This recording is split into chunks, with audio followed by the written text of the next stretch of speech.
ગુરુજી અમારો અંતરનાદ, ગુરુજી અમારો અંતરનાદ.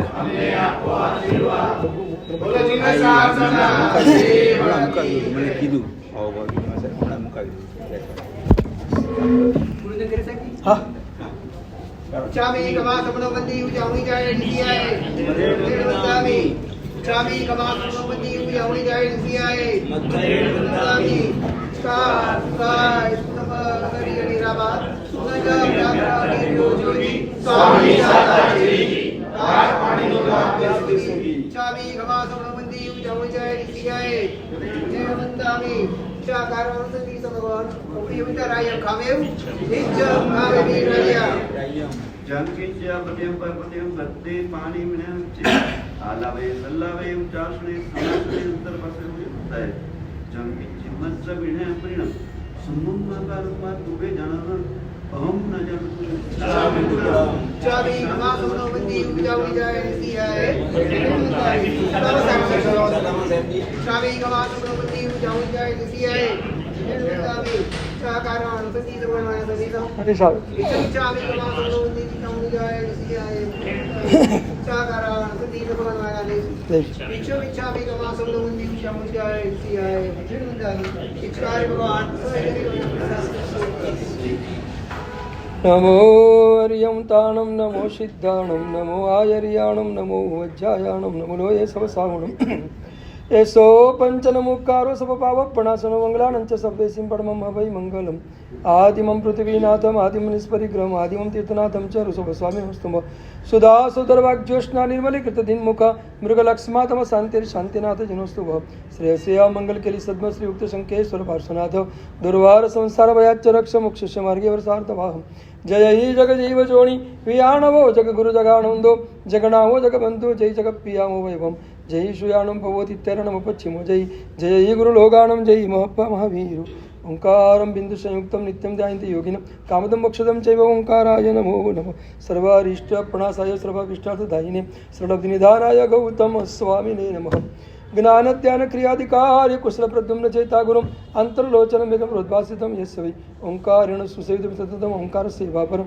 સોયમ સૌમ્ય મના સદા વિજયતે શ્રી સિદ્ધિસુરીશ્વરમ સોયમ સૌમ્ય મના સદા વિજયતે શ્રી ભદ્રસુરીશ્વરમ સોયમ સૌમ્ય મના સદા વિજયતે શ્રી ઓંકાર સુરીશ્વરમ સોયમ સૌમ્ય મના સદા વિજયતે શ્રી અરવિંદ સુરીશ્વરમ સોયમ વિજય સુરીશ્વરમ અજ્ઞાનતિમિરંધનમ જ્ઞાનમ જનશલાકયા નેત્રમન્વિતમ મેન તસ્મૈ શ્રી ગુરવે નમઃ.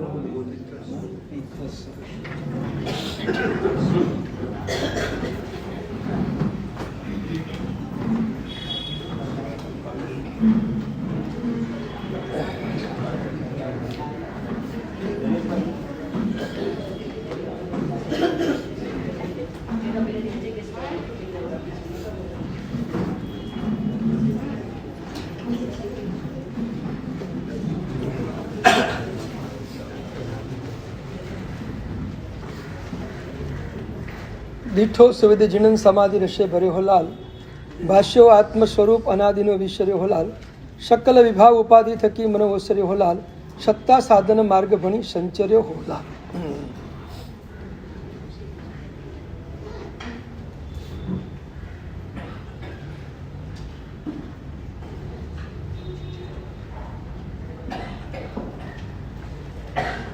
સંતની પાસે ગયેલા સાધકે સંતને વિનંતી કરી, મારે અધ્યાત્મ માર્ગમાં ઊંડા ઉતરવું છે, આપ માર્ગદર્શન આપો.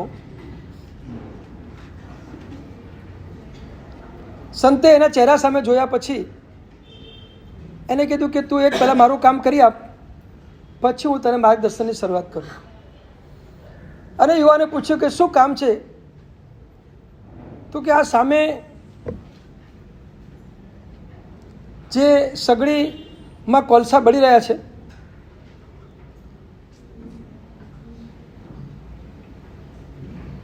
મને એક કોલસો એકદમ ગરમ ગરમ ચારે બાજુથી બળેલો એવો એક કોલસો તું મને અંદરથી કાઢીને આપ.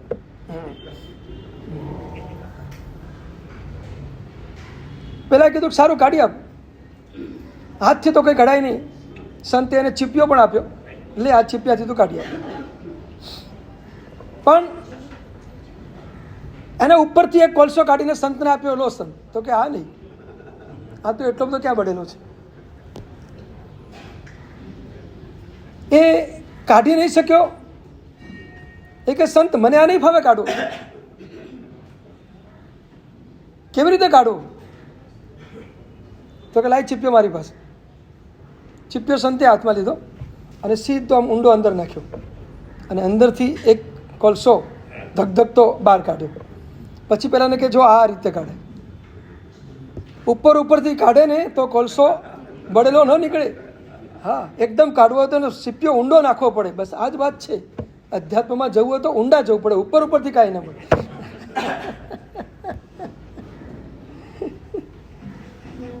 માર્ગ પ્રભુનો, એમાં પણ અધ્યાત્મનો માર્ગ બહુ ઊંડો છે અને આપણે ઊંડા જઈએ તો જ એનો કંઈક આપણને સ્પર્શ થાય, એની કંઈક આપણે અનુભૂતિનો સ્વાદ ચાખી શકીએ. પણ બહુ ઊંડા જવું પડશે. દેવચંદ્રજી મહારાજ અધ્યાત્મ માર્ગના ખૂબ ઊંડાણમાં ગયેલા છે, અનુભવ્યું છે બધું, અને અનુભવ્યા પછી આપણને ઊંડાણમાં લઈ જવા માટે આ સ્તવનની ધારામાં આપણને ડૂબાડે છે. નવમા સુવિધિનાથ પરમાત્માનું આ સ્તવન એટલું બધું અદ્ભુત છે કે અમારા આધ્યાત્મિક કલાપુરુષ સુરેશ્વરજી મહારાજ સાહેબને આ સ્તવન બહુ પ્રિય હતું. અને એ સ્તવનમાં ઊંડા ઉતર્યા પછી મને પણ લાગ્યું કે આ સ્તવનની અંદર જે સાધનાના માર્ગો ક્રમશઃ એમને જે આપ્યા છે એટલા બધા અદ્ભુત છે કે અધ્યાત્મ માર્ગમાં જવા માટે આ એક સ્તવન આપણા માટે કાફી છે. એક સ્તવન કાફી છે. અને છેલ્લા 15-17 દિવસથી આપણે પહેલી પંક્તિમાં, હજી પહેલી ગાથામાં જ રમીએ છીએ. કેટલું બધું ઊંડાણ છે. શકલ વિભાવ ઉપાધિ થકી મને ઓસર્યું હો લાલ. બધા જ વિભાવો અને બધી જ ઉપાધિઓમાંથી પ્રભુ મારું મન હવે ઓસરી રહ્યું છે, મારું મન પાછું ફરી રહ્યું છે. બસ મનને પાછું લેવાનું છે.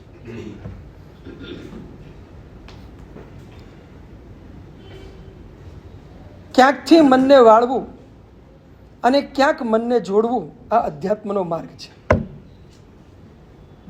અને એટલે દેવચંદ્રજી મહારાજે પહેલા સ્તવનની અંદર, ઋષભદેવ પરમાત્માના પહેલા સ્તવનની અંદર આખો તોડ જોડનો માર્ગ બતાવ્યો છે. પહેલા તોડો અને પછી જોડો, પહેલા તોડો અને પછી જોડો.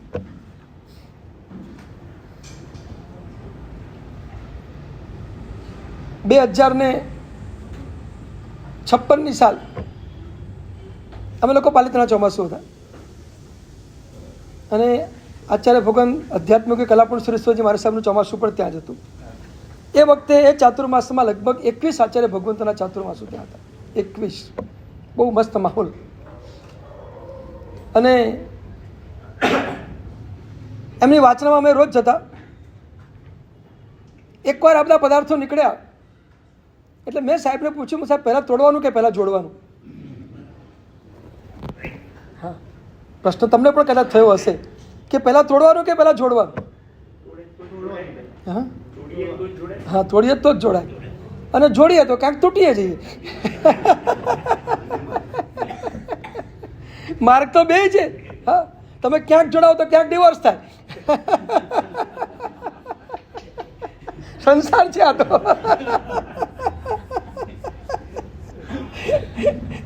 બહુ ખુલ્લું ન બોલાય.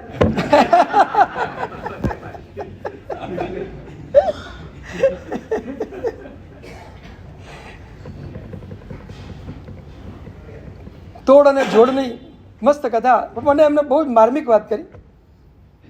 મને કે સંયમ જીવન ક્યારે લીધું? પેલા સંસાર તોડ્યો તો સંયમમાં આવ્યો ને, બસ આટલું યાદ રાખ. સંસાર તોડો એટલે સંયમમાં પ્રવેશ થઈ શકે. હે? હા, પણ એ છોડ્યો તારે લીધું કે લીધા પછી છૂટ્યો? પૂછવું છે. બહુ મજાની ને આપણે જો હસતા હસતા તત્વમાં જઈ રહ્યા છીએ. હા, પહેલાં છોડવાનું છે. એટલે દેવચંદ્રજી મહારાજે પહેલા સ્તવનની અંદર બહુ મજાની વાત લખી છે. પ્રીતિ અનંતી પર થકી જે તોડે તે જોડે. અદ્ભુત સોલ્યુશન આપ્યું છે એમને. પ્રીતિ અનંતી પર થકી જે તોડે તે જોડે. અનાદિ અનંતકાળથી જે પર સાથે આપણે પ્રીતિ બાંધીને બેઠા છીએ એ તોડીએ તો આપણા પોતા સાથે આપણી પ્રીતિ જોડી શકીએ. આ તોડ્યા વિના આની સાથે જોડાતી નથી. તમે એમ કહો કે પહેલાં જોડી દઉં, નહીં જોડાય. પરમાત્માના વિષયમાં કદાચ એવું બની શકે કે પ્રભુ સાથે જોડાઈએ અને પછી સંસાર છૂટી જાય, એવું કદાચ પરમાત્માના વિષયમાં બની શકે. પણ આત્મ સ્વરૂપની સાથે આપણે જ્યારે જોડાવવું હોય ત્યારે પહેલાં સંસારથી પ્રીતિ તોડવી પડે અને પછી આત્મ સ્વરૂપ સાથે પ્રીતિ જોડી શકીએ. પણ પહેલું તોડ. દેવચંદ્રજી મહારાજ સરસ એમની અનુભવની વાણી દ્વારા આપણને સમજાવ્યું છે કે પ્રીતિ અનંતી પર થકી જે તોડે તે જોડે. પહેલાં એને તોડો, પછી તમે જોડો. તોડવું જરૂરી છે. 500 પાડાનો વધ કરનાર બાદશાહની ભગવાનના શબ્દ સાંભળ્યા ત્યાં જોડાઈ ગયો એટલે એનું તૂટી ગયું. હા, 500 પાડાને વધ કરનાર કાલ છોકરી કસાય એ જોડાયો નથી. વાસ્તવમાં જોડાયો જ નથી. અને જો જોડાવા જાય એ અહીંથી છોડીને જ ત્યાં જાય, અહીંથી રાખીને ત્યાં જોડાય નહીં. એક વસ્તુ તમને કહું, તમે એક કિનારો છોડો તો બીજે કિનારે જાઓ કે એક કિનારે ઉભા રહીને બીજા કિનારે જાઓ?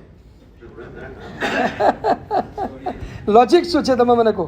લોજિક તો એ જ છે, એક કિનારો છોડો તો બીજા કિનારે જઈ શકો, એક કિનારો છોડો દે તો બીજા કિનારે જઈ કેવી રીતે શકો? એટલે છે ને શરૂઆતના પ્રવચનમાં એક બહુ મસ્ત મજાની વાત કરી હતી. હા, બિપિન પરીખે લખેલી સરસ મજાની એક પંક્તિઓ છે કે હું મેવાડમાં ગયો પણ મીરા ન મળી, વૃંદાવનમાં ગયો પણ મને રાધા ન મળી, મેવાડમાં ગયો પણ મને મીરા ન મળી, વૃંદાવનમાં ગયો પણ મને રાધા ન મળી, કાશ મેં મુંબઈ છોડ્યું જ નહોતું.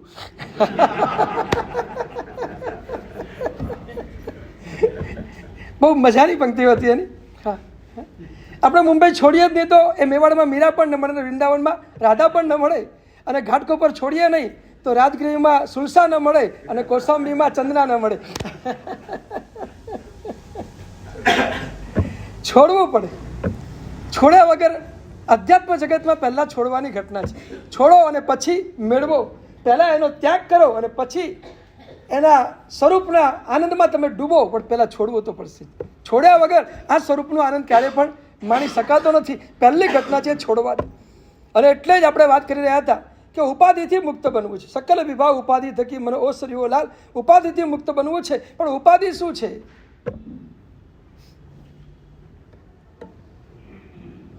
ત્રણ ઉપાધિની વાત કરવાની છે. હજી પહેલી ઉપાધિ ઉપર આપણે ચાલી રહ્યા છીએ. પહેલી ઉપાધિ.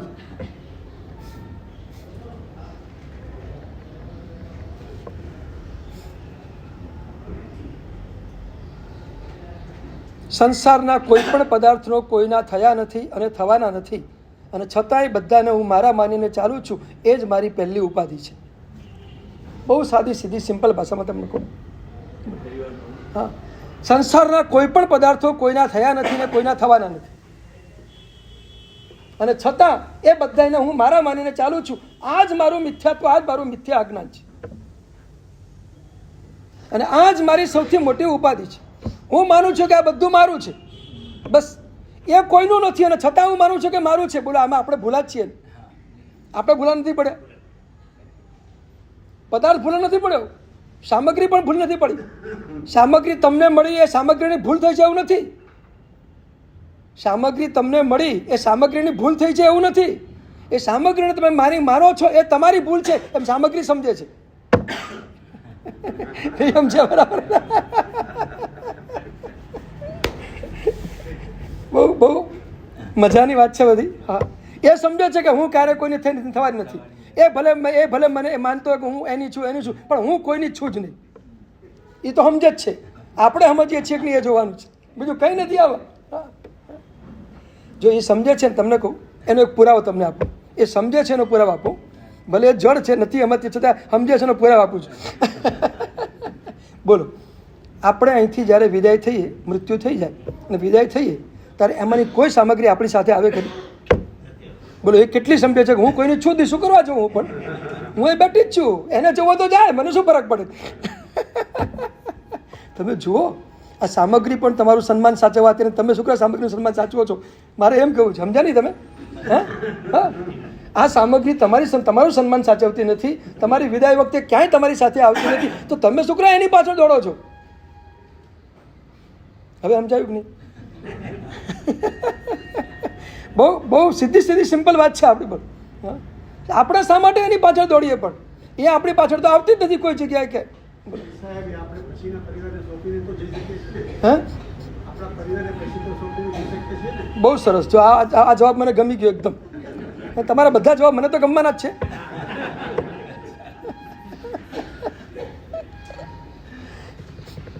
તમે પરિવારને સોંપીને જાઓ છો, મંજૂર, કઈ વાંધો, કઈ વાંધો.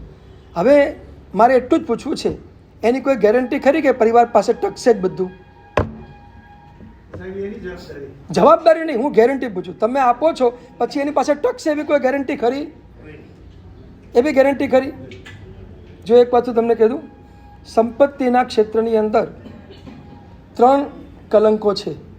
3 કલંકો છે સંપત્તિના ક્ષેત્રમાં. 3 કલંકો યાદ રાખજો. હા, એક તો તમારી પાસે છે એ છેલ્લે સુધી ટકશે એવી કોઈ ગેરંટી નથી. એવી કોઈ ગેરંટી નથી. અને અહીંથી વિદાય થયા પછી એ તમારી સાથે આવશે એની પણ કોઈ ગેરંટી એની પાસે નથી. આવશે. અને છેલ્લી વાત, એ છે ત્યાં સુધી તમને સમાધિ રહેશે એની પણ કોઈ ગેરંટી નથી. એવી છોડ્યા વગર જોડાતું નથી. અમે છોડીને તો દઈએ છીએ. એ વાત બહુ સાચી કીધી. બોલો.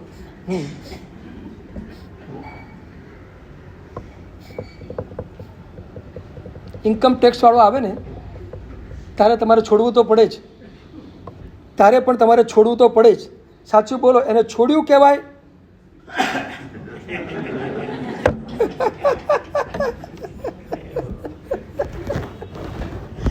બહુ સીધી સિમ્પલ વાત છે. બસ. હે, ચોક્કસ સમજીને દાનના ભાવથી, સંપત્તિની મૂર્છા ઉતરવાના ભાવથી આપ્યું હોય 100% એ તમને આવતા ભાવે મળ્યા વગર નહીં જાઓ. હા, વાપરો વાપરો, જેટલું વાપરું વાપરો. હા, અને મને ખાનગીને કહી જાઓ જેટલું વાપરું એટલું. હા, કારણ કે અવસર તમે પાછા ચૂકી જાઓ તો હું તમને યાદ કરું, ભાઈ આપણે પેલું તમે કીધું હતું ને જરા. હા, બહાર કાઢજો જરા. હા,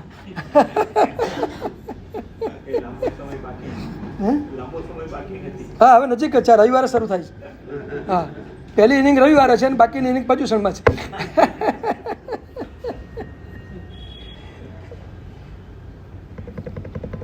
એક મસ્ત વાક્ય તમને કહી દઉં. અજ્ઞાનમાં રહીને આજ સુધીમાં બધું છોડ્યું છે. અજ્ઞાનતામાં રહીને આજ સુધી બધું છોડ્યું છે. જ્ઞાની બનીને એકવાર છોડી જુઓ, એનો આનંદ અદ્ભુત છે. અજ્ઞાનમાં રહીને કે અજ્ઞાની બનીને આજ સુધી બધું છોડ્યું છે. જે ભોમાં ગયા મેળવ્યું પાછું છોડ્યું, મેળવ્યું ને છોડ્યું, મેળવ્યું છોડ્યું, ગયા પાછા આગળ, પાછું જે ભોમાં ગયા ત્યાં એકથી પાછી શરૂઆત. એટલે અજ્ઞાની બનીને આજ સુધીમાં બધું અનંતી વાર છોડ્યું છે. જ્ઞાની બનીને એકવાર છોડો, શાસ્ત્રકારો એની નોંધ લે છે. અજ્ઞાની તરીકે છોડ્યું એની કોઈ નોંધ શાસ્ત્રકારો ક્યારે લેતા નથી. અજ્ઞાની બનીને છોડો એનો કોઈ લાભ નથી. જ્ઞાની બનીને થોડો પણ છોડશો એનો 100% લાભ મળ્યા વગર નહીં.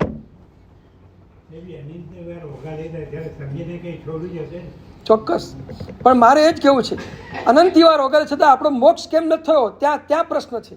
પ્રશ્ન તમારા સંદર્ભમાં એ છે કે અનંતી વાર વગા લેવા છતાં મોક્ષ કેમ ન થયો? આપણે જે જોઈતું હતું કેમ મળેલું આપણને? આપણે ચૂક્યા ક્યાં? દવા લેવા છતાં પણ જો દર્દ મળતું નથી તો સમજવું પડે કે દવા લેવામાં ક્યાં તો આપણે ક્યાંક ચૂકીએ છીએ, એનો કાં તો ડોઝ બરાબર નથી, કાં તો એ જે રીતે લેવી જોઈએ લેવાતી નથી, અથવા તો દવા બરાબર નથી. પણ કંઈક તો છે. શું છે? કંઈક તો ગડબડ છે.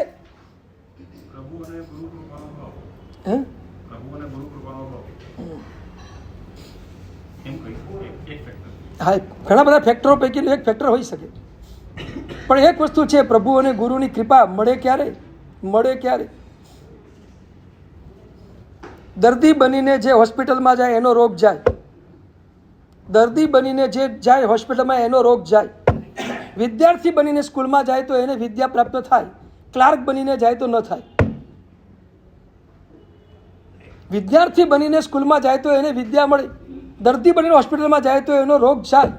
એમ આપણે પ્રભુના કે ગુરુના દાસ બનીને જઈએ તો પ્રભુ અને ગુરુની કૃપાનો અહેસાસ આપણે કરી શકીએ. પણ દાસ ને કે સેવક ન બની શકીએ અને સમર્પિત ન થઈ શકીએ તો ગુરુ કૃપાનો, પ્રભુ કૃપાનો અનુભવ ન થઈ શકે. અનુભવ કરવો હોય પ્રભુ અને ગુરુની કૃપાને પ્રાપ્ત કરવી હોય તો દાસ બનવું પડે, સેવક બનવું પડે ને સમર્પણ ભાવમાં જવું પડે. સમર્પણ ભાવમાં ગયા વિના એની અનુભૂતિ આપણે ક્યારે પણ કરી શકતા નથી. એટલે કંઈક તો મેળવવું પડશે, કંઈક મેળવવા કંઈક તો છોડવું જ પડશે.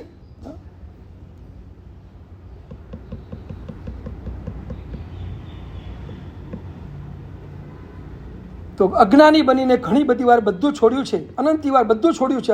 અજ્ઞાની બનીને, જ્ઞાની બનીને એકવાર છોડી જુઓ, કામ થઈ જશે. સાધુ ભગવાન જે બને છે, ચારિત્ર લે છે, એ આપણે એમ કહીએ કે બધું એ સમજીને છોડે છે, પણ છતાં યાદ રાખજો, અનંતા ઓઘા એટલા માટે થયા છે કે હજુ અંદર અનકોન્શિયસમાંથી આ છૂટતું નથી. અને એટલે જ જ્યાં સુધી આ બધી સામગ્રીઓ પ્રત્યેનો મારાપણાનો ભાવ તૂટશે નહીં, ત્યાં સુધી આ સામગ્રી અનકોન્શિયસથી ક્યારે પણ છૂટશે નહીં. કોન્શિયસ લેવલ ઉપર કદાચ આપણે છોડી શકશું, પણ આ મારાપણાનો ભાવ જે સામગ્રીઓ પ્રત્યે આપણે લઈને બેઠા છીએ એ જ્યાં સુધી અંદરથી તૂટશે નહીં, ત્યાં સુધી વાસ્તવિક છોડ્યું નહીં કહેવાય. અબજોપતિ એક વ્યક્તિ સંત પાસે ગયો. સંતની પાસે જઈને વિનંતી કરી કે મારે સંન્યાસી બનવું છે, મને કૃપા કરો અને સંન્યાસ આપો. સંતે કહ્યું બધું છોડીને આવ, બધું છોડીને આવ. અને ધડ છોડવાની શરૂઆત કરી. અબજો રૂપિયા એને ધડ બધા આપી દીધા, જ્યાં જ્યાં આપવા જેવા હતા, ચેરિટીમાં, બીજે ત્રીજે, બધે પૂરા કરી નાખ્યા. અબજો રૂપિયા પૂરા કરી નાખ્યા. અને પછી સંત પાસે ગયું, બધું સંત જે બધું છોડ્યું છે હવે આપો. સંતે એના ચહેરા ઉપર જોઈને કીધું નહીં, હજી તે છોડ્યું નથી, માટે નહીં આપું, નહીં આપું તને સંન્યાસ નહીં આપું. હજુ તું યોગ્ય બન્યો નથી, માટે તને સંન્યાસ નહીં મળે. પેલા કહ્યું મેં તો બધું છોડી દીધું, કશું નાખ્યું, પહેરાયેલા કપડાં છે મારી પાસે, અને હવે આ મને સંત સંન્યાસ ના આપે તો મારે જવું ક્યાં? કારણ કે બધું છોડી દીધું મેં તો, હવે કશું રાખ્યું નથી. સંતના વિશ્વાસ ઉપર તો બધું છોડી દીધું, અને હવે સંત એમ કહે છે કે નહીં તને નહીં આપું, તો મારે કરવાનું શું? ગભરાઈ ગયો.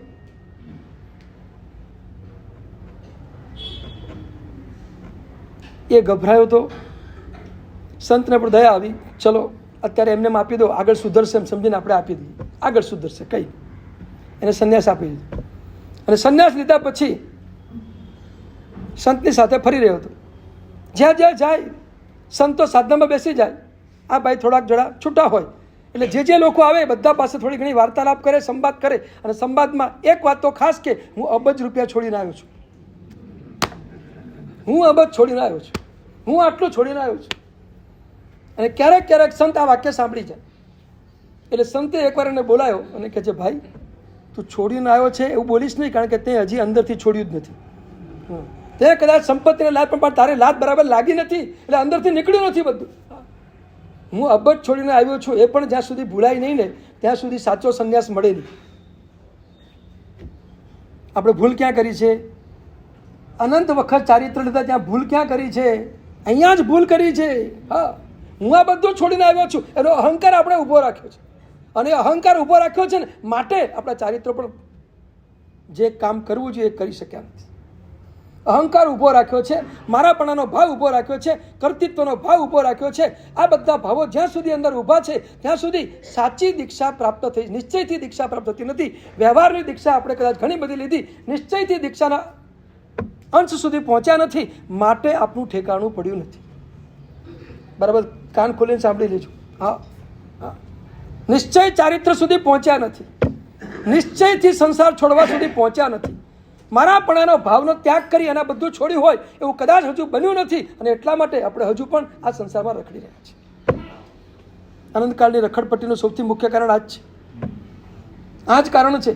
અને તમને ખરેખર કહું છું, મારાપણાનો ભાવ, પુણ્યના ઉદયથી મળેલી સામગ્રી પ્રત્યે મારાપણાનો ભાવ તોડવો એ સૌથી કઠિનમાં કઠિન ચીજ છે. આ જ સાધના કઠિન છે, આ ઉપાધિમાંથી મુક્ત થવું એ જ કઠિન છે. પુણ્યના ઉદયથી જે મળે છે માની છે કે આ તો મારું જ છે, આ તો મારું જ છે, આ તો મારું જ છે, એવો જ ભાવ અંદરથી ચાલ્યા કરે છે, એ જ ભાવ ચાલ્યા કરે છે. ભલે હું તમને પૂછું ચાલે છે કે નથી ચાલતો, મને કહો. 100% ચાલે છે. તમે એટલા સજ્જન છો કે બીજાની સામગ્રીમાં મારાપણાનો ભાવ ન કરો, એટલા સજ્જન છો, એ વાત મંજૂર, મને વાંધો નથી, મંજૂર છે. પણ તમારી પોતાની પુણ્યના ઉદયથી મળેલી જે સામગ્રી છે મારાપણાનો ભાવ થાય છે કે નથી થતો, આટલું પૂછેલું. થાય છે? નથી ગયું. એટલે તો અનાદિકાળથી આ ઉપાધિમાંથી આપણે બહાર જ નીકળ્યા નથી. આ મારાપણાની પર સાથેની પ્રીતિને આપણે તોડી શક્યા નથી અને તૂટી નથી. માટે આ સ્વરૂપ સાથે જે જોડાવવું જોઈએ, આત્મા સાથે જે જોડાવવું જોઈએ, એ હજી રીતે આપણે રીતે જોડાયા નથી.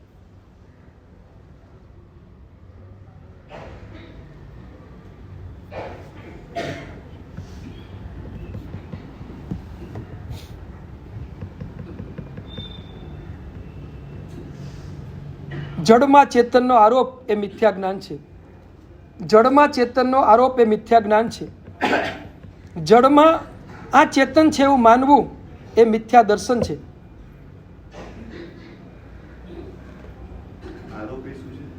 આરોપ એ મિથ્યા જ્ઞાન. અને જડમાં આ ચેતન છે એવું માનવું એ મિથ્યા દર્શન છે. અને સરસ વાત આગળ કરવી છે. હું દેહ નથી, હું દેહ નથી, આ શુદ્ધ આત્મભાવ છે. હું દેહ નથી, આ શુદ્ધ આત્મભાવ છે. અને દેહ મારે ન જોઈએ, આ વૈરાગ્ય ભાવ છે. 4 વાત બરાબર ખ્યાલમાં રાખજો. અધ્યાત્મની વાતો છે બધી, એટલે વચ્ચે વચ્ચે વચ્ચે વચ્ચે તાત્વિક પદાર્થો તમને આપતો જવું છું. હું દેહ નથી, આ શુદ્ધ આત્મભાવ છે. કારણ કે દેહ નથી તો હું કોણ છું? આત્મા જ છું. એ આત્મભાવ, એ શુદ્ધ આત્મભાવ છે. અને મારે દેહ જોઈતો નથી, આ વૈરાગ્ય ભાવ છે.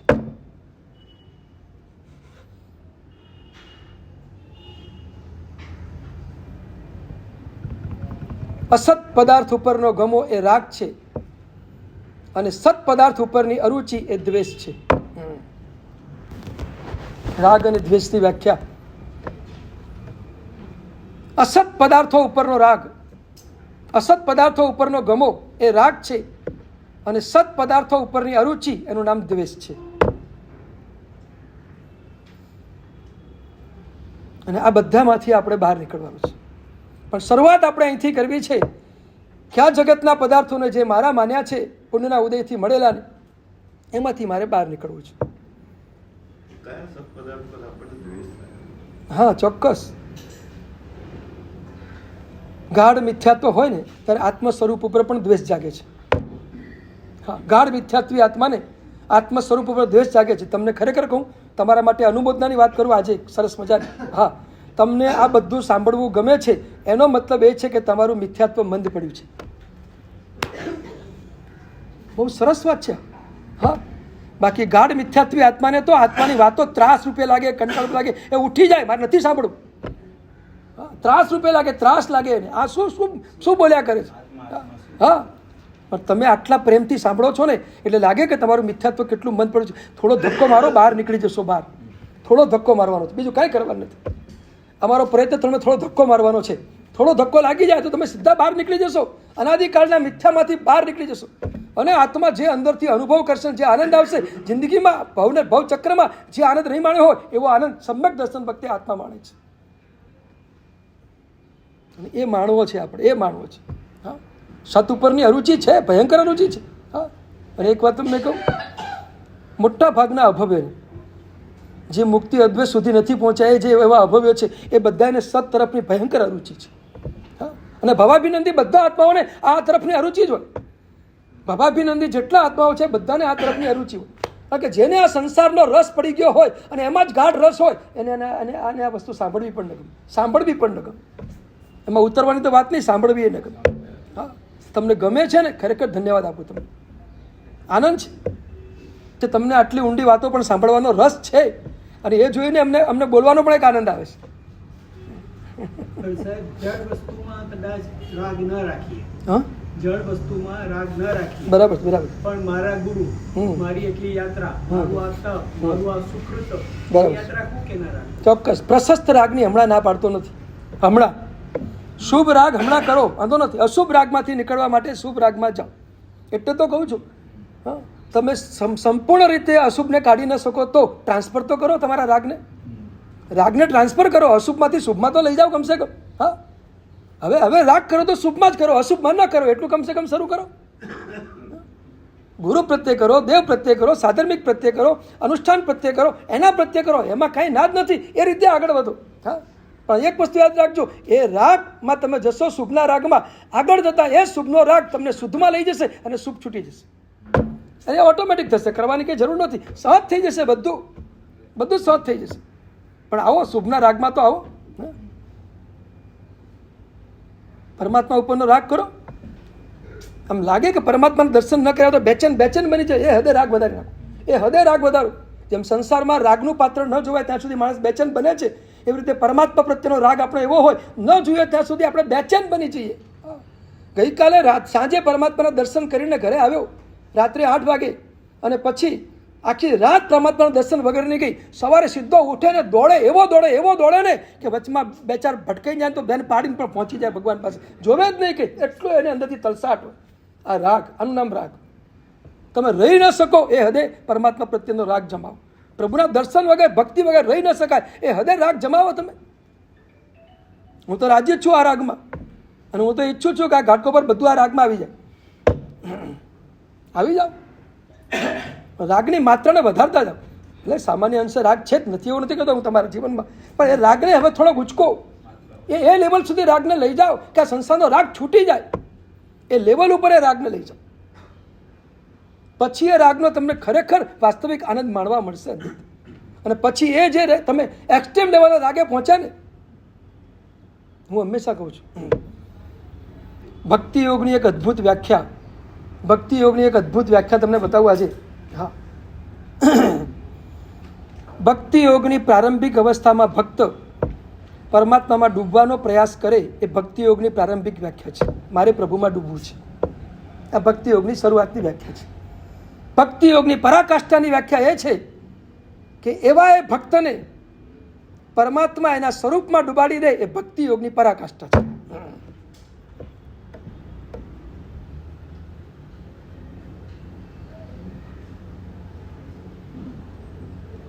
ભક્તિ યોગના પ્રારંભમાં જાઓ, પરમાત્માના રાગમાં ડૂબો, પછી એ પરમાત્મા તમારા ઉપર એવું કામ કરશે, તમને તમારા સ્વરૂપમાં પરમાત્મા ડૂબાડી દેશે અને તમે પ્યોર અધ્યાત્મને પામી જશો. પ્રભુ પોતે જે અનુભવે છે, પ્રભુ પોતે જે આનંદ માણી રહ્યા છે, એ જ આનંદ પ્રભુ આપણને આપવા માગે છે. સમજાયું બરાબર? એ જ આનંદ પ્રભુ આપણને આપવા માગે છે. બસ આપણે થોડાક તૈયાર થઈએ તો પ્રભુ આપણને છેક સુધી પહોંચાડી દેશે. આ રીતે ભક્તિ યોગમાં ડૂબો. આ રાગ શુભનો રાગ, હા, સદગુરુનો રાગ. ગુરુદેવ પાસે જવું, વારંવાર જવું, જવાય એટલી વાર જવું, બેસું એમના ચરણોમાં જઈને, એમની ઓરા લઉં, એમની પાસે તત્વનો સંવાદ કરું અને એમની પાસેથી કંઈક ભીતરમાં ઉતરવાનો માર્ગ મેળવું, જવું, વારંવાર જવું એમની પાસે. ડિસ્ટર્બ કરવા ના આવતા, પણ મેળવવા આવજો.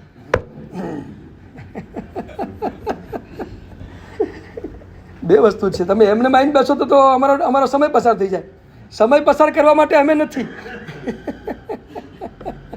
તમારે કંઈ પામવું હોય તો જરૂર આવો. અમે 24 કલાક 24 અવર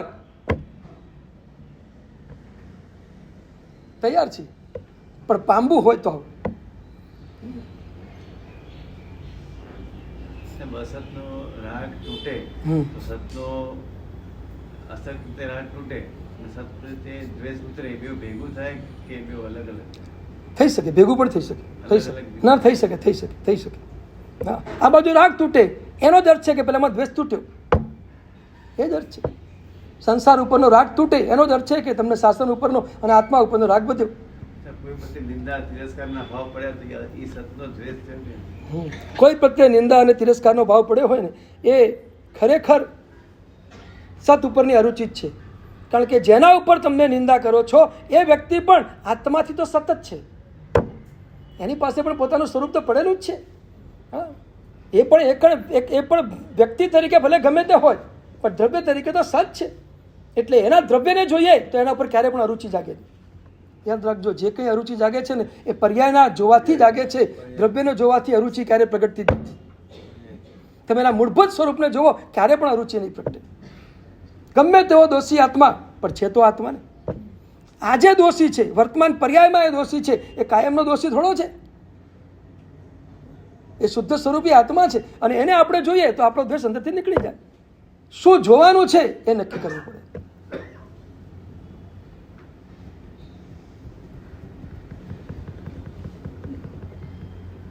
પદાર્થોને પોતાના માનીને આપણે ભૂલા પડ્યા છીએ અનંતકાળથી. આ જે ઉપાધિ છે એ ઉપાધિને આપણે દૂર કરવી છે. હવે એક થોડાક રસ્તામાં ચાલે છે. ઘણું બધું વર્ણન કરી દીધું.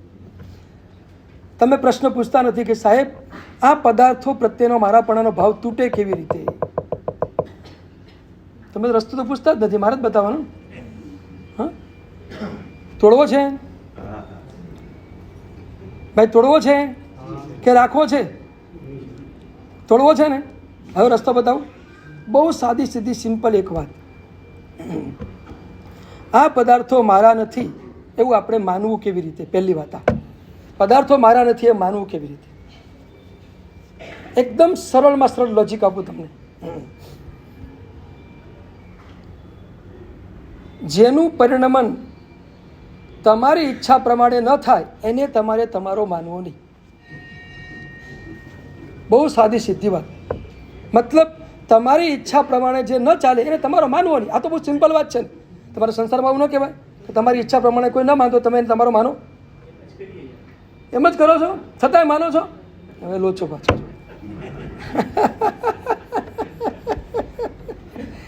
કેટલું સિમ્પલ લોજિક છે, કેટલું સિમ્પલ લોજિક છે. બોલો, તમારી ઈચ્છા પ્રમાણે એનું પરિણમન થતું ન હોય અથવા તો એ ફેરફાર ન કરતો હોય તો તમારે એને તમારો માનવો નહીં. આટલું વાત આપણે રાખીએ. આટલી જ વાત, બીજી કોઈ લાંબી વાત નહીં. બોલો, કેટલી સિમ્પલ વાત છે. કે તકલીફ છે આમાં? કંઈ તમને તકલીફ પડે તો મને બતાવો. છે કોઈ તકલીફ? તકલીફ હું તમને બતાવું પછી એક એક પદાર્થમાં. બોલો, પહેલા નંબરમાં તમારું શરીર. શરીર તમારા કહેવા પ્રમાણે ચાલે કે એની રીતે જ ચાલે?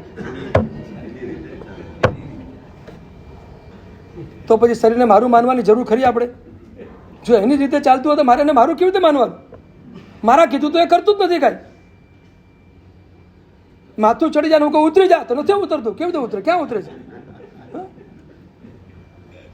તો મારા કીધું એ માનતું નથી તો મારે એને મારું માનવું કેવી રીતે? તો શરીર જો આપણા કહ્યું માનતું નથી તો શરીર આપણું નથી. સંપત્તિ આપણા કહેવાથી ટકી જાય કે આપણા કહેવાથી જાય કે કશું થાય એ બાબતમાં તો કંઈ સવાલ જ નથી. તમારા કહેવાથી કંઈ થવાનું જ નથી કશું. હા, કેટલો પણ છતાંય તમારું કહ્યું તો માનતી જ નથી પાછી. મારે એ કહેવું છે, અહીંયા મારે જે એંગલ બતાવો છે એંગલ આ બતાવો છે. તમારું કહ્યું માનતી હોય તો મને બતાવો. ચાલ, તિજોરીમાં પડી હોય તમે દીવો ધૂપ કરો અને કહો કે તું ટકી રહે છે, હું છું ત્યાં તું ક્યાં જતી નહીં. તમારું માનશે એમ? હા, દીવો ધૂપ કરીને આમ દેવીની જેમ પૂજા કરો તોય.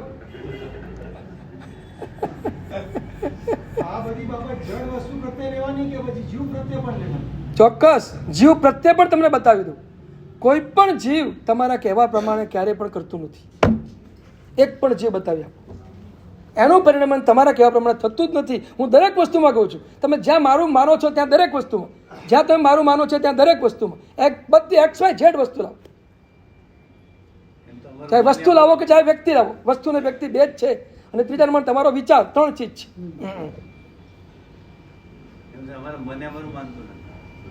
તો મને તમારું ના માનો, હું ક્યાં ના પાડું છું. જે ન માન તમારું માનો ને એમને લિસ્ટમાંથી કાઢી જ નાખો. એને એકલો જ કાઢી નાખો ને, કામ થઈ ગયું તમારું. કામ થઈ ગયું. સાવ સિમ્પલ વાત તમને બતાવું, એકદમ ઇઝીમાં ઇઝી. કાંઈ કરવાનું જ નહીં તમારે. હા, તમારા કીધું ન માને તમારું માનવું નહીં. બસ આ મારું છે એવું નહીં માનવાનું. બસ પતી ગયું. ભલે તમે એને છોડી શકો ન છોડી શકો, માનવું મારું છે એવું માનવું નહીં. અત્યારે એટલી જ વાત છે. હું છોડવાનું નથી કરતો, શરીરને આપણે બાળી નાખીએ એમ નથી કરતો તમને. હા, તમે એને તમારું માનો નહીં એટલું જ. આ સંપત્તિ ભલે તમારી પાસે પુણ્યવતી ગમે તે ભેગી થાય, તમારી ન માનો. તમે એનો ઉપયોગ કરવો એટલો કરો ને, હું ક્યાં ના પાડું છું. કરો, મારું નહીં માનીને ઉપયોગ કરો જેટલો કરવો એટલો.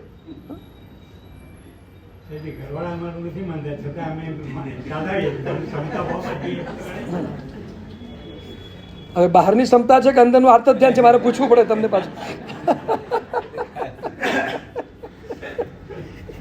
ખરેખર વખત શું ખબર છે, મજબૂરી હોય એટલે બહારથી માણસ શાંત રહે. નહીં સમજે આમાં?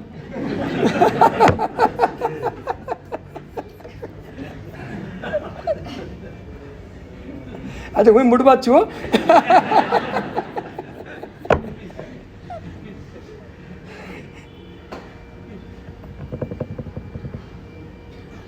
બહુ અઘરું છે. શરીર, સંપત્તિ, સ્વજન અને સામગ્રી, 4 ચીજ. શરીર, સંપત્તિ, સ્વજન અને સામગ્રી. સ્વજનમાં બધું જીવો આવી ગયા બધા. શરીર, સંપત્તિ, સ્વજન અને સામગ્રી, આ 4 ચીજને તમે બરાબર જોઈ લો. એ તમારા કહેવા પ્રમાણે કોઈ ચાલતા નથી, તો તમે શા માટે તમારા માનો છો? સવાલ આટલો જ છે. છોડી દો એને, મારા માનવામાંથી છોડી દો. ભલે તમે સંબંધ રાખો, એના માટે કામ હોય તો કરો, એનો ઉપયોગ કરો, જે કરવું હોય તે કરો, પણ અંદરથી નક્કી કરી નાખો આ મારું તો નથી જ, કારણ કે મારા પ્રમાણે કોઈ ચાલતું નથી, મારે હું એને મારા માનીશ નહીં. આટલું નક્કી કરી નાખો, મારે આટલું જ જોઈએ છે. આખો સંસાર અંદરથી નીકળી જશે, શ્રદ્ધામાંથી સંસાર નીકળી જશે. આચરણમાં ભલે કદાચ સંસાર તમારી પાસે હોય, પણ તમે આ માન્યતામાંથી નીકળી જાઓ, આખો સંસાર તમારા અંદરથી ખલાસ થઈ જાય. મરુદેવા માનતા હતા કે આ છોકરો મારો છે, ઋષભ મારો છે, ઋષભ મારો છે, પણ જે ક્ષણે ખબર પડી કે આ એને તો મારા પ્રત્યે કાંઈ નથી, બીજી ક્ષણે પાછા વળી ગયા અને વિતરાગતાની વાટ પકડી અને કેવળ જ્ઞાનને પ્રાપ્ત કરી. કેટલી વાર લાગી? કેટલી વાર લાગી મરુદેવા માતાને? 1000 વર્ષ સુધી રડ્યા છોકરાને એ ઋષભ માટે. એ શું કરતો હશે, શું કરતો હશે, શું કરતો હશે? એ ખાતો હશે, પીતો હશે, કેવી રીતે ચાલતો હશે, ઠંડીમાં કેવી રીતે રહેતો હશે? આ મારા પણાનો ભાવ. અને પરમાત્માને કેવળ જ્ઞાન થયા પછી ભરત મહારાજા કહે છે, માતાજી ચાલો તમને દીકરાના દર્શન કરો.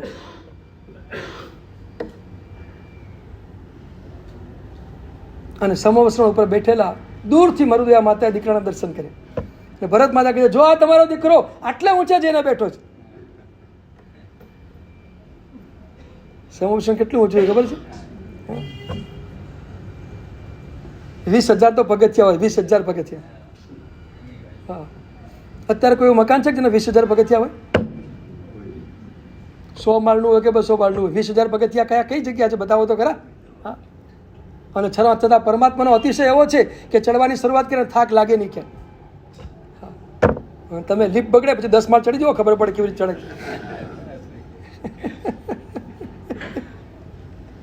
અઘરું છે.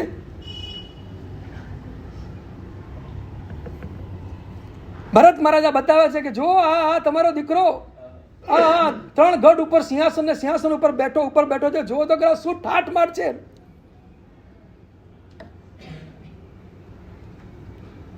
અને એ જોવા માટે મરુદેવા માતાની આંખ ખુલી ગઈ.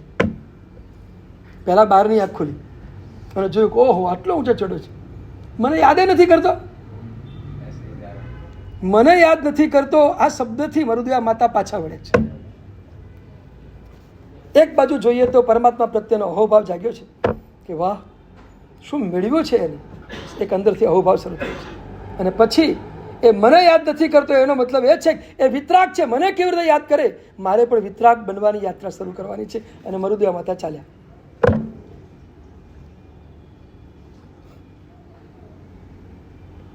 સંસાર પ્રત્યેના પદાર્થોની પ્રીતિ તોડવા માટે શાંત સુધારસની અંદર એક સરસ મજાની ભાવના બતાવી છે.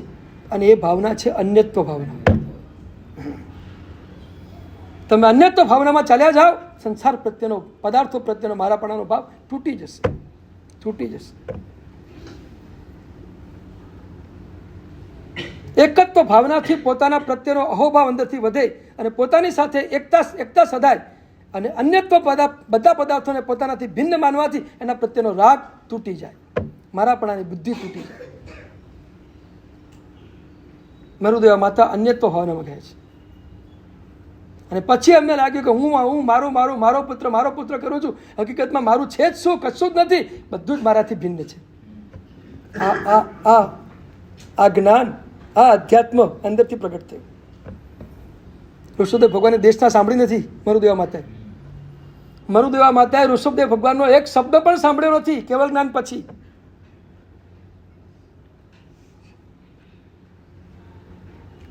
શું મરુદેવા માતાનું પુણ્ય છે તમને ખબર છે?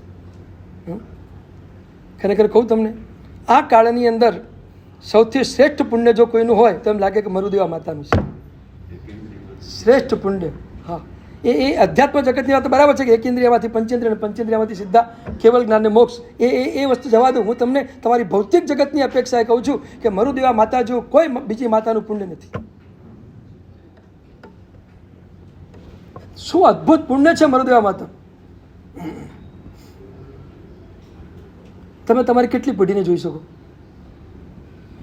તમે તમારી કેટલી પેઢીને જુઓ? 4, બધું 4, કોઈ 1, 2, 3, બધું 4 થાય ત્યાં સુધીમાં તો આપણે કદાચ 5મી પહેલાં તો લગભગ વિદાય થઈ જ જાય, 5મી પહેલાં વિદાય થઈ જ જાય.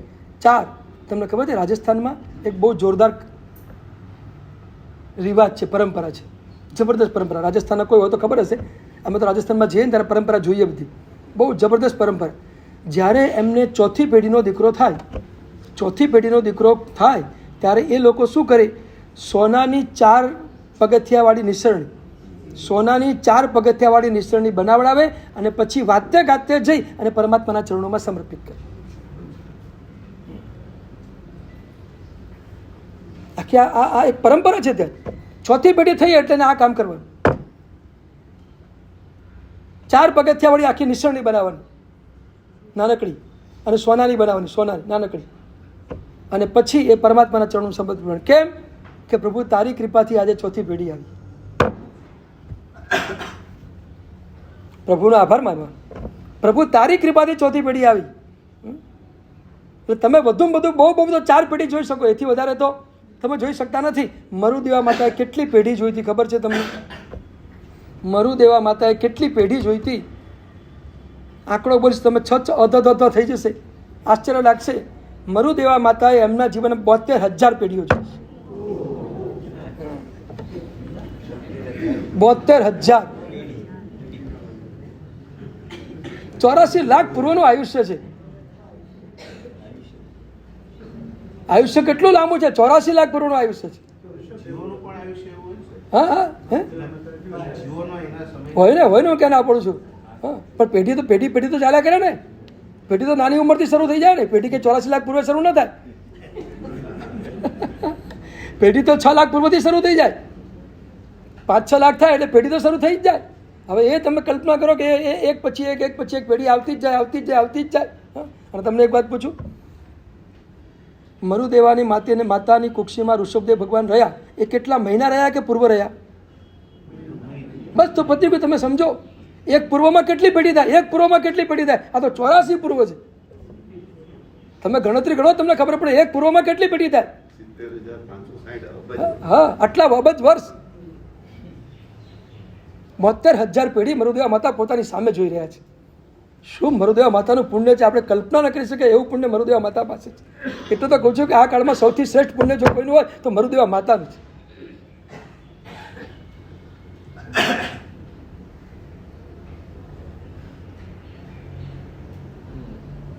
એમ લાગે કે આ માતા શું પુણ્ય લઈને આવ્યા છે.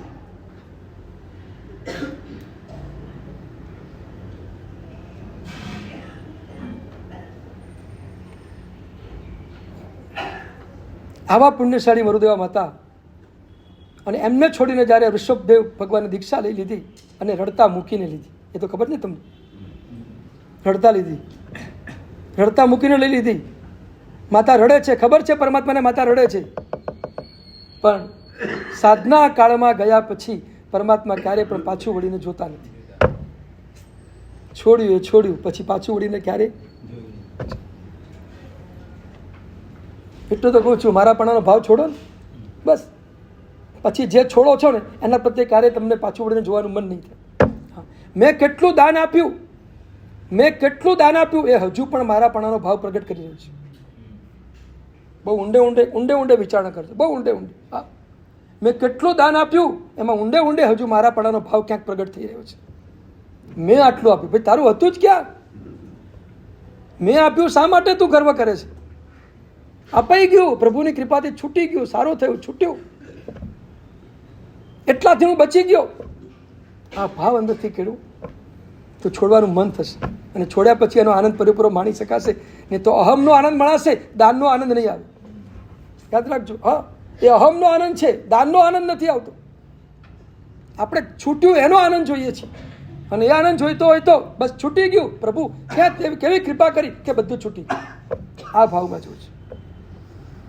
જ્યારે મારું નહીં માનીએ ત્યારે સહજ રીતે છૂટી જશે, અને મારું માનીને છોડશો તો છોડવામાં થોડીક તકલીફ ઊભી થશે, અને કદાચ છૂટશે તો પણ પાછળ મેં છોડ્યું એ ભાવ ઊભો રહેશે.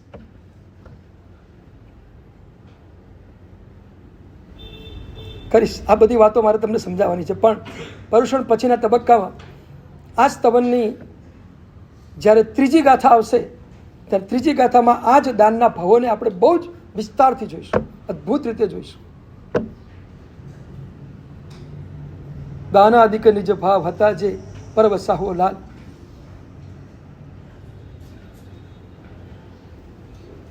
આખી એક સરસ મજાની આ ત્રીજી ગાથા છે. એ ત્રીજી ગાથા પણ પર્યુષણ પછી, હમણાં તો નહીં આવે. પર્યુષણ પહેલાં એક ગાથા પૂરી થાય તો સારું છે. તો તોડવાનો ઉપાય, મારાપણાના ભાવને તોડવાનો ઉપાય અન્યત્વ ભાવનામાં ચાલ્યા જાઓ. મારું નથી, જે કંઈ મને મળ્યું છે પુણ્યના ઉદયથી એ કશું જ મારું નથી. બીજા શબ્દોમાં કહું તો જેને અહીંયા મૂકીને જવાનું હોય એના પ્રત્યે મારાપણાનો ભાવ તોડી નાખો. બોલો, આ તો સિમ્પલ વાત છે ને. જેને અહીંયા મૂકીને જવાનું હોય એના પ્રત્યે મારાપણાનો ભાવ તોડી નાખો. બોલો, હવે આમાં શું શું આવશે?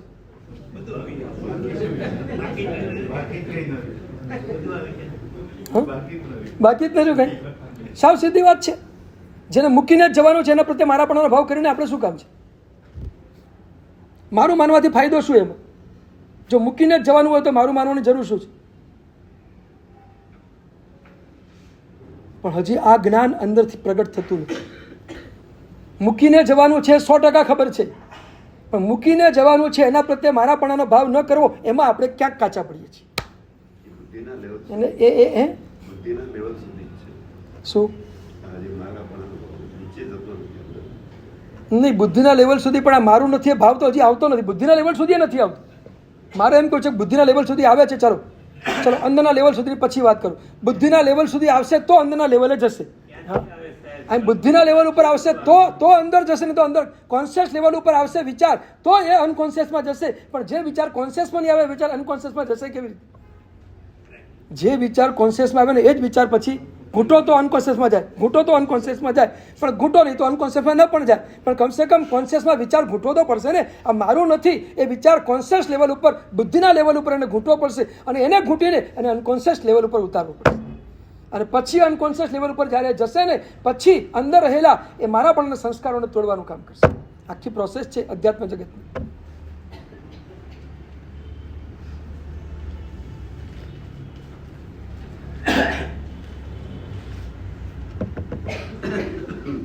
જે સાથે નથી આવવાનું એ મારું નથી, આટલું કમસે કમ ગોખી નાખો. બીજા સૂત્રો નહીં આવડે તો ચાલશે, પણ આ સૂત્ર તમારા આત્મશુદ્ધિ માટે અત્યંત જરૂરી છે. આત્મશુદ્ધિ માટે જરૂરી છે. બંદિત તો કદાચ નહીં આવડે તો ચાલશે, પણ આ સૂત્ર પહેલું જોઈશે કે મારી સાથે જે નથી આવતું એ મારું નથી. આ સૂત્રને ઘૂંટી નાખો, અંદરથી ઉપાદાનની શુદ્ધિ શરૂ થશે. ઉપાદાનની શુદ્ધિ શરૂ થઈ જશે. સંસ્કાર પડશે તેમ તેમ શુદ્ધિ અંદરથી શરૂ થઈ જશે. પણ આ ઘૂંટવાનું છે. હું કુમતી કુટિલે ભરમાયો, દૂર નીતિ કરી દુઃખ બહુ પાયો. કયા સ્તવનમાં આવે છે? અભિનંદન સ્વયં પરમાત્માનું સ્તવન. બહુ ઇઝી સ્તવન છે. હું કુમતી કુટિલે ભરમાયો.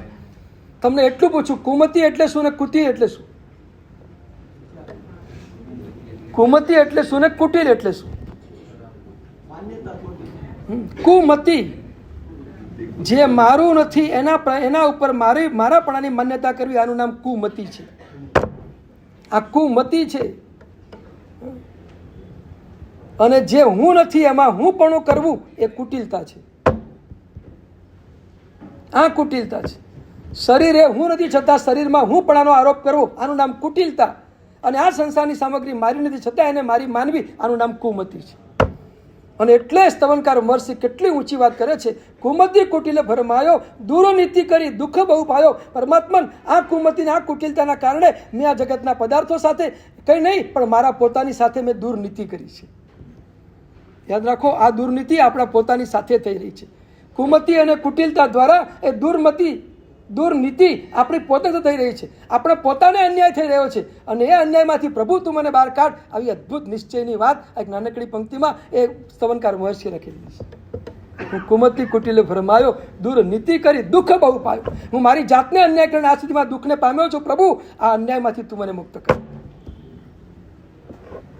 બહુ મજાની આ પંક્તિ છે. હું કુમતી કુટિલે ભરમાયો. કેટલી વાર સ્તવન બોલી ગયા? આટલા ઊંડાણ સુધી જવાય છે? આ વિચાર આવે છે કોઈ દિવસ? આ કુમતિ કુટિલ અને દુર્નીતિ શું? પ્રભુ મારી જાતને અન્યાય કરી રહ્યો છો આ કુમતિ અને કુટિલતા દ્વારા. કેટલી અદ્ભુત વાત લખી છે સ્તવનકાર મહર્ષિ. આમાંથી આપણે બહાર નીકળવું છે. બસ એ બહાર નીકળી શકીએ તો આપણું કામ થઈ જાય. પર પરિણતિ અપની કર માને, પર પરિણતિ અપની કર માને, ક્રિયા ગરબે ખેલો.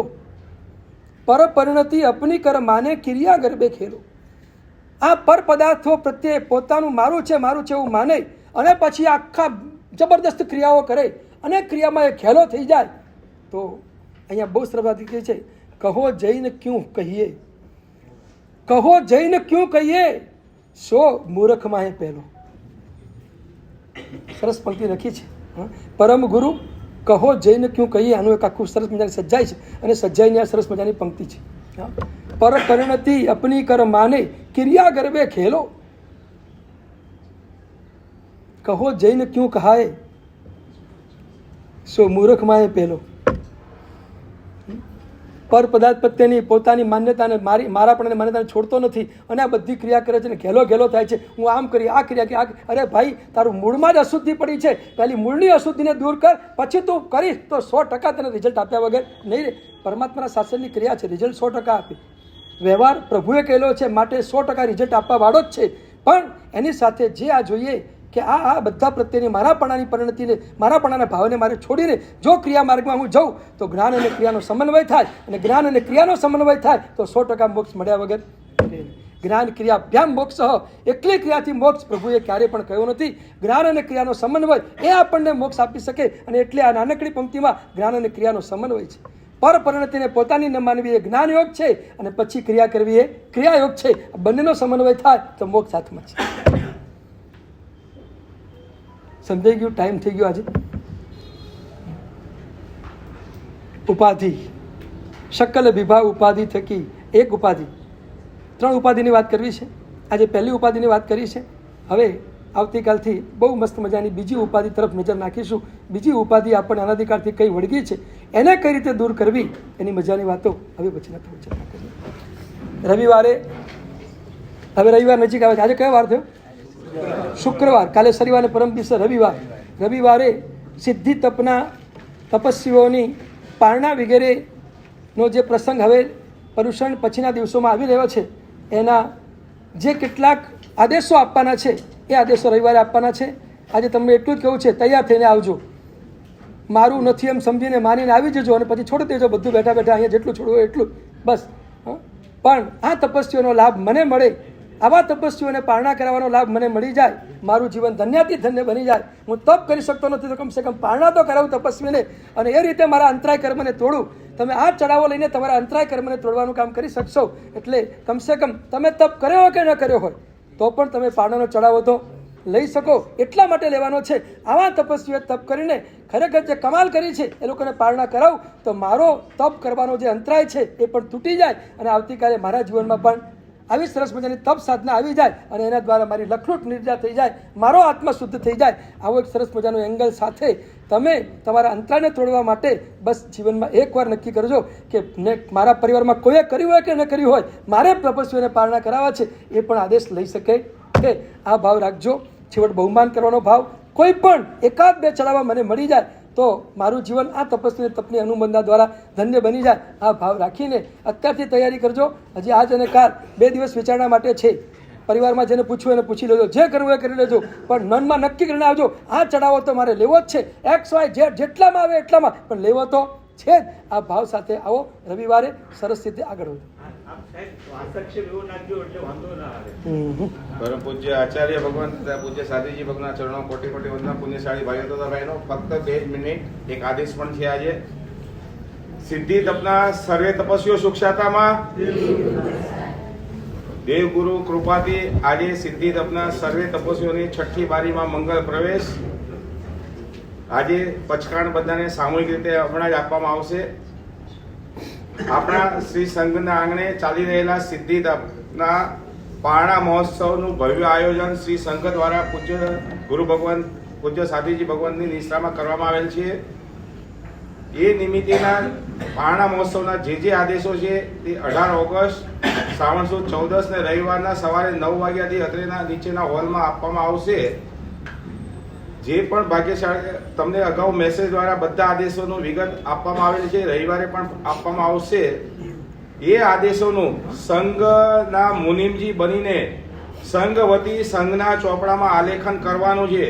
એટલે સૌ પ્રથમ આપણે જાજમ બિછાવા શુભ મુહૂર્તે જાજમ બિછાવાના લાભાર્થી પરિવાર શ્રીમતી નીલાબેન કીર્તિભાઈ મણીલાલ વોરાના પરિવાર હસ્તે શુભ મુહૂર્તે જાજમ બિછાવવામાં આવશે.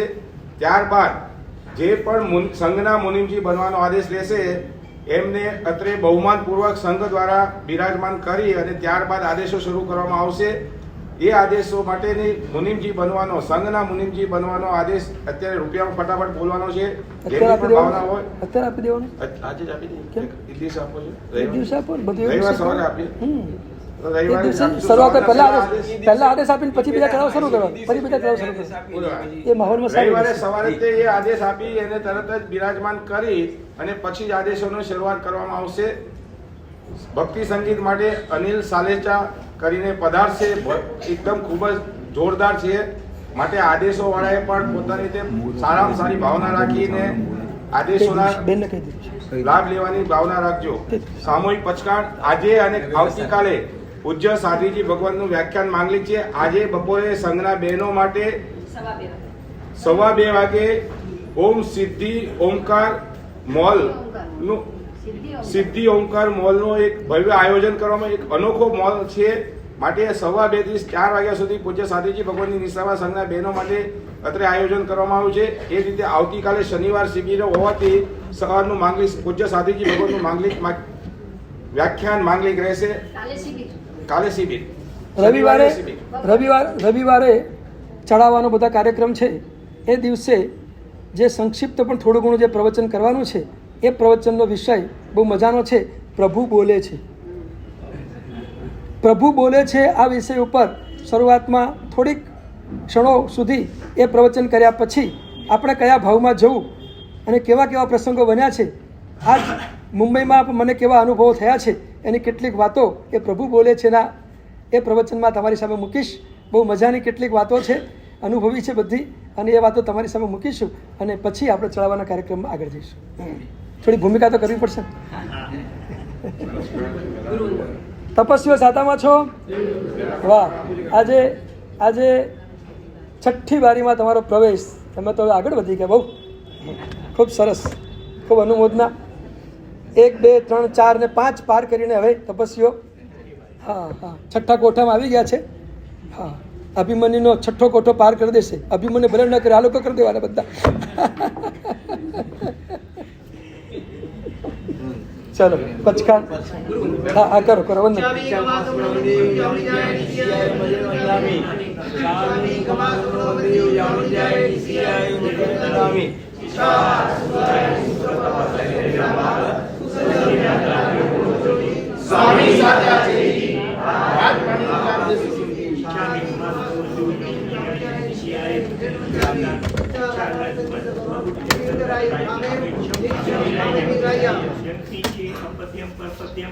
पाणी विणे आलावे सदा उच्चास समासंत पासून उपासाय जंकी की मध्य विण पैन कुंभा पायरंबा ते